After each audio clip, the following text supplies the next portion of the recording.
In 1948, Mexican businessman Manuel Diaz Barrio in Mexico City founded a company called Artefactos Plásticos, which loosely translates as plastic artifacts. Their small plant in Mexico City employed about 50 employees, and they made everything from housewares to simple tools, packaging materials, to a small line of toys. By 1952, they had caught the eye of toy king Louis Marx. He went to Mexico, met with Manuel, and ended up purchasing 56% of Artefactos Plásticos in exchange for a large infusion of cash, molds, proprietary information, and toy ideas. They renamed it Juguetes Marx, Marx Toys. Behind me is one of their playsets. It's a very interesting combination. Cowboys and Indians fighting over a 1950s style ranch house.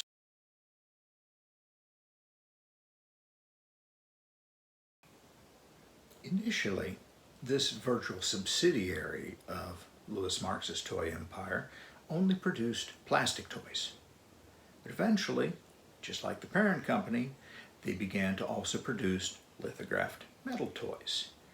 One of the largest lines that they added in the lithographed metal came in 1957 when the original Hafner molds were sent to Mexico and became the basis of the Plastimarx train line. But how did they pick which toys to make? Many of their toys were based on U.S. production, but they didn't make everything in the Marx line. Many of their toys were unique, were different somehow. How did this come about? With the help of the Toy King, Artefactos Plásticos grew and prospered.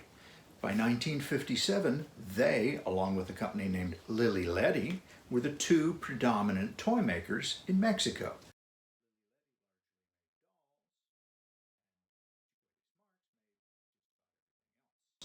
In 1957, the name of the company was changed officially to Plastimarx. And Barrio combined Artefactos Plásticos with his other company, Manufacturas Plásticas, which had never made toys before, so that they had two plants to keep up with the incredible demand. For most of their existence, they really only made toys, however, for the Mexican market. Manuel had many children. However, only two of them had a significant role in the business, his sons Manuel and Pedro. Unfortunately, both of the Manuels are deceased. However, Pedro was still able to share the story and give us some keen insights into what really happened at Plastimarx. Pedro was the one who frequently traveled to the United States, going to New York to visit Louis Marx, and going to Glendale, West Virginia, to deal with Buck Livingston, who originally was in charge of the plastics division and eventually in charge of the entire plant, to decide what molds and what properties were going to go to Mexico. As Pedro told us, the molds that were sent were ones that either were past items from the Marx line or were not in high demand. And some of the molds were only in Mexico for a short time, maybe a period of months, for several production runs, and then sent back to the US. However, some lines were so successful, like the 6-inch figures that many people find today, made by Plastimarx, that Plastimarx did invest in some of their own tooling. The 6-inch figure line molds were actually bought by Plastimarx from Farriot Brothers. But many of the lithographed toys, many of the plastic toys that were made in small numbers, the molds were basically just loaners from Glendale, and then they returned. Plastimarx, however, did not just sell Marx toys. They did not just produce Marx toys. They had agreements with other toy manufacturers as well. Fisher-Price was an early collaborator with Plastimarx, and there were many Fisher-Price toys made under the Plastimarx name south of the border. Ideal Toys also had arrangements with Plastimarx. But what becomes difficult is trying to find out what exactly they made and when they made it. Unlike in the United States, where by the mid-50s, Marx was putting out a lot of advertising, commercials, what have you, Plastimarx didn't have to do very much of that. They basically owned the Mexican toy market. There were very few competitors, and most of their competitors were small regional companies with a few products. They didn't have to advertise to the public, and they did very little advertising to the trades. Unlike in the United States, where toy companies to get together in New York every year for the toy fair, there were no toy fairs in Mexico.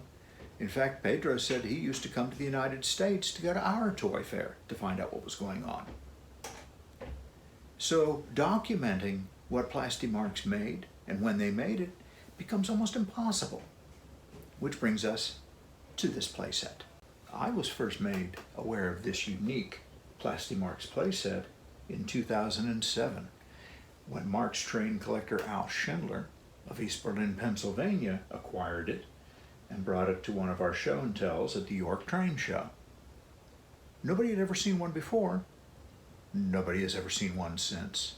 Unfortunately, we lost Al in 2024, and he did donate the playset to the museum. Al was an interesting character, and he shared with everybody an interesting story. He actually met toy king Louis Marx at one point. He was born in 1942, and as a very young boy in the early 50s, he got on the subway and took his broken 999 die-cast Marx train engine and went to 200 Fifth Avenue.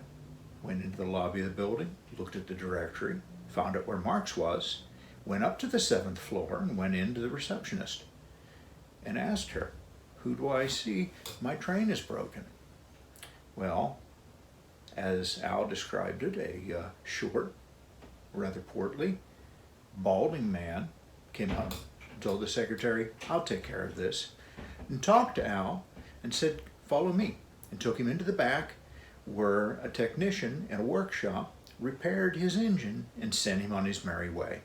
It wasn't until years later that Al realized that that friendly man who helped him with the train was actually toy king Louis Marx.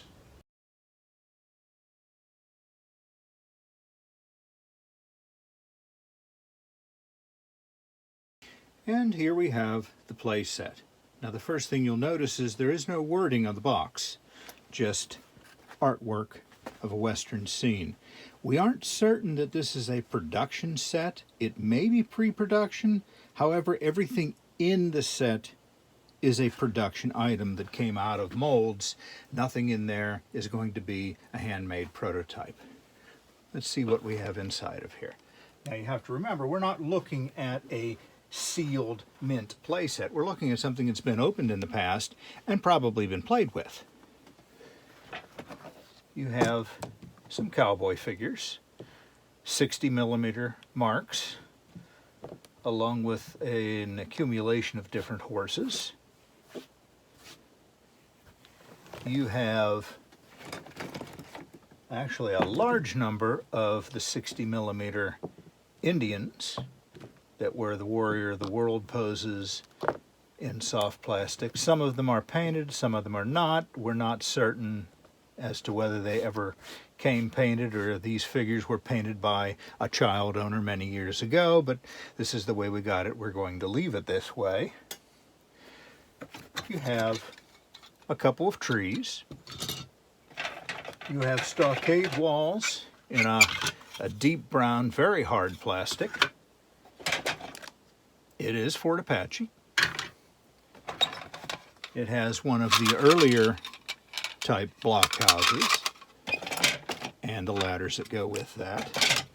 But rather than having a tin lithographed barracks building like so many of the American-made forts did, this particular set for the building has the ranch home from the Marxville series. Marxville being the competition for Plasticville.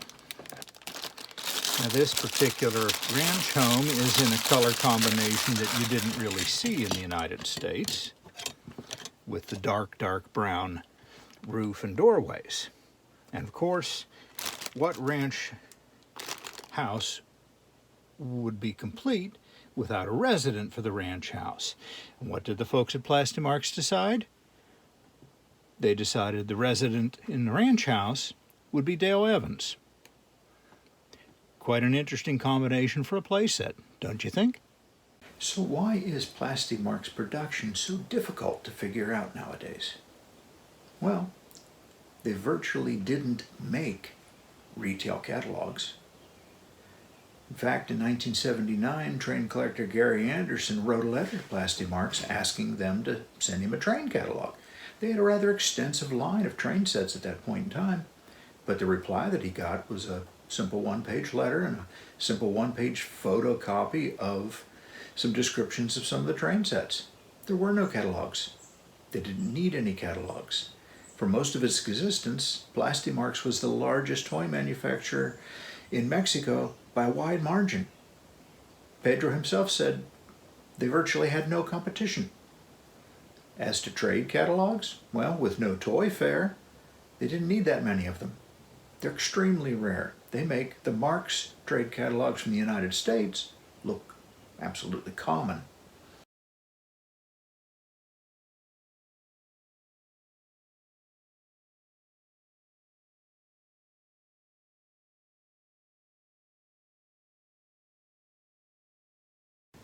With little need to promote, other than a few odd ads on the backs of comic books and a couple of television commercials and a few sponsorships, Plastimarx basically worked like the original Marx. The toys sold themselves. The retailers sold the toys. The company didn't have to promote them. So now, as collectors, we look back and it becomes quite a puzzle to figure out what they actually made. When Marx was sold to Quaker Oats, the 56% interest in Plastimarx was included in that deal. However, when Quaker Oats sold Marx to Dundee Combeck's Marx, Plastimarx was not part of that transaction. The then money-losing division was sold back to Manuel Barreiro for the princely sum of $1. The Plastimarx division, as a separate standing company, actually outlived Marx Toys by a good decade, and itself continued to produce toys until at least 1991, when it got into serious financial trouble during a Mexican economic depression. Well, that's it for today's episode of Kruger Street Stories. We hope you enjoyed it. Don't forget to like, press our circular logo on this page to subscribe, and click on the thumbnail to watch this next episode we know you'll also enjoy.